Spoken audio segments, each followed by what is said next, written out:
세월의 연륜에서 배울 수 있는 선배들이 있다는 건 매우 감사한 일이죠. 네, 목회 경험에 대한 나눔 역시 그런 일일 텐데요. 한국기독교 원로목사회 회장 최현기 목사 모시고 이야기 나누도록 하겠습니다. 목사님 안녕하십니까? 네, 안녕하십니까? 네, 안녕하십니까? 반갑습니다. 네. 자, 한국기독교 원로목사회 어떤 분들이 함께 하시는 단체인지 먼저 소개를 부탁드립니다. 예, 우리 한국 기독교 원로 목사회는 하여튼 교단을 다 초월하거든요. 네. 초월하고 뭐 장로교도 뭐 파가 뭐 합동측 통합측 뭐 기장측 뭐 예장 뭐 많죠. 그러고 네. 또 성결교단도 있고 감리교단도 있고 또 루터교, 나사렛 뭐 여러 그 개신교단들은 거의 모이는 목사님들. 네. 다 모였다. 자격은 네.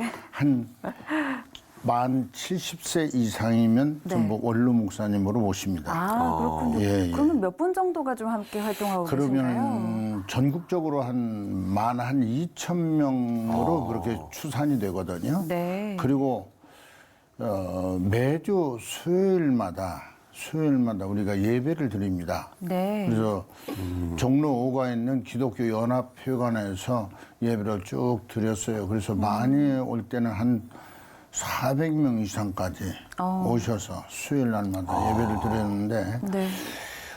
그 어느 단체나 그룹이나 마찬가지겠지만 그 재정 관계 뭐 또 오셔서 또 낮에 또 식사도 대접해야 되는 관계 뭐 장소에 또 임대하는 관계 이런 게 굉장히 좀 어려움이 있어가지고 염려하던 차에 저 송파에 있는 하늘 비전교회 거기에 그 오관성 목사님 원로 목사님이시고 오영택 목사님이 담임 목사이신데 교회가 사이즈가 크죠. 근데 한 번 와서 설교하시고 나서 어떻게 운영을 하면 어떻게 하냐고 그래서 사실 그대로 있더니 우리 교회는 좀 중심지에서 멀은데 우리 교회에서 참 대접하고 또 모셨으면 쓰겠다고 그렇게 말씀을 하시는데 그래요?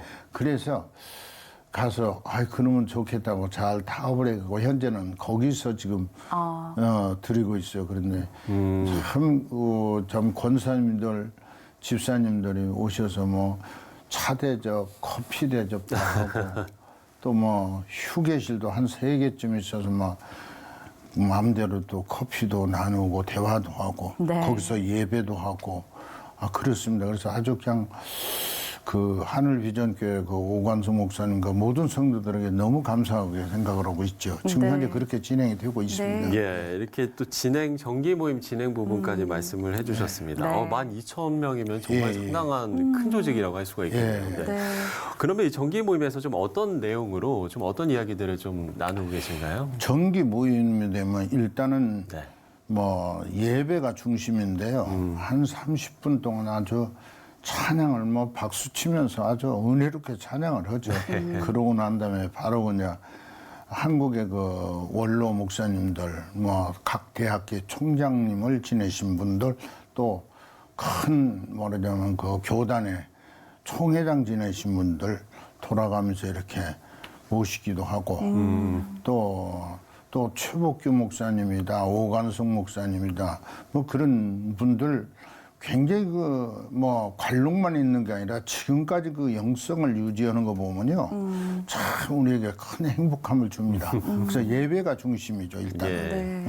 그렇습니다. 네, 아무래도 영적으로 좀 체험의 시간이 예, 예. 되실 것 같다는 예, 생각이 예. 드는데요. 이런 질문을 좀 드려보고 싶습니다.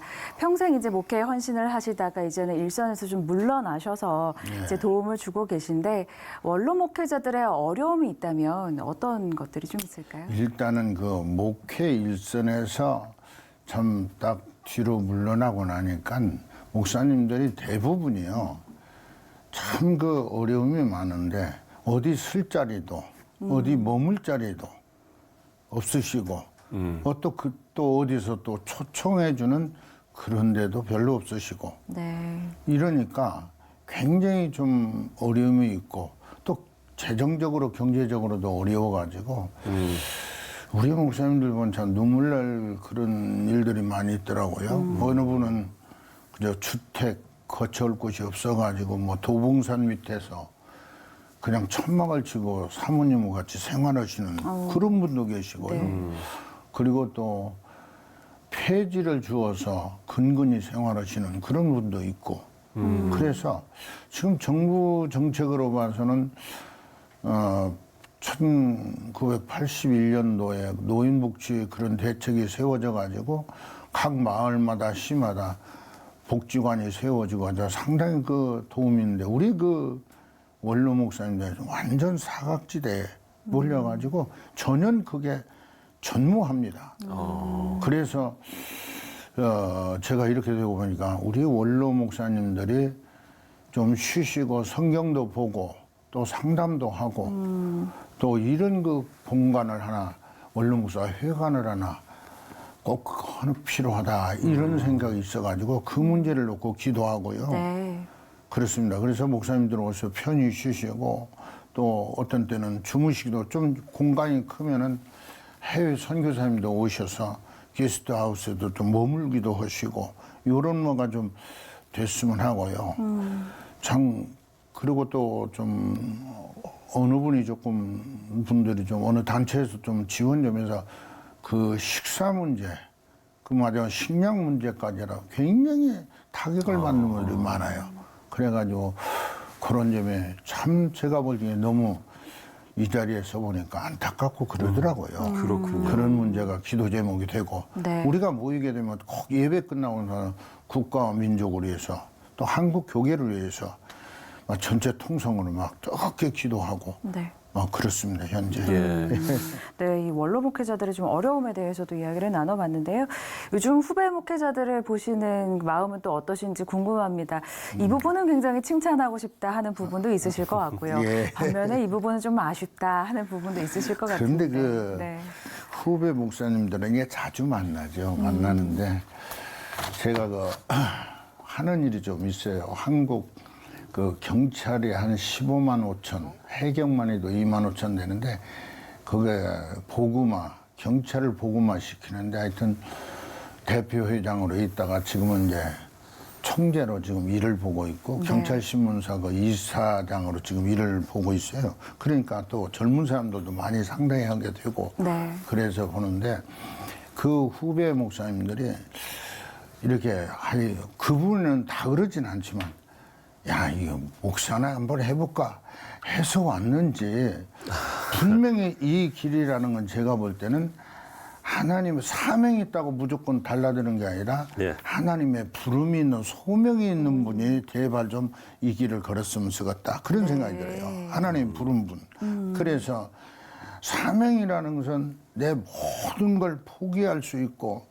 아주 스님이 산에 가서 스님이 된다 해도 다 버리고 뭐 그냥 배낭 하나 지고 올라가는데 그런 다 버릴 수 있는 그게 바로 사명이고 소명이라면은 내가 확실히 하나님의 주의 종으로 오른손에 붙들림 당해 쓰신다면 그저 얼마든지 그 사도 바울처럼 또 베드로처럼 그런 분들처럼 핍박과 환난과 조롱을 받을 그 각오를 딱 가지고 했으면 좋겠는데 그저 하나님은 그런 것 같아요. 이 교회 지도자가 필요한 게 아니라 영적 지도자가 필요한 것 같아요. 네. 그들의 영혼을 갖다가 바로 세워서 하나님 앞에 세울 수 있는 그런 강력한 그 리더가 있는 그런 주의 종들. 그러려면 저는 이게 먼저라고 생각해요.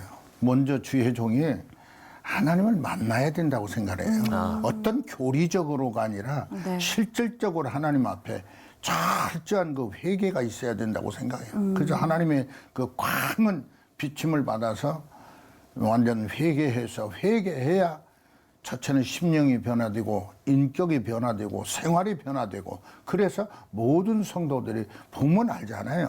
보면 아, 저 목사님은 참 진실하시다.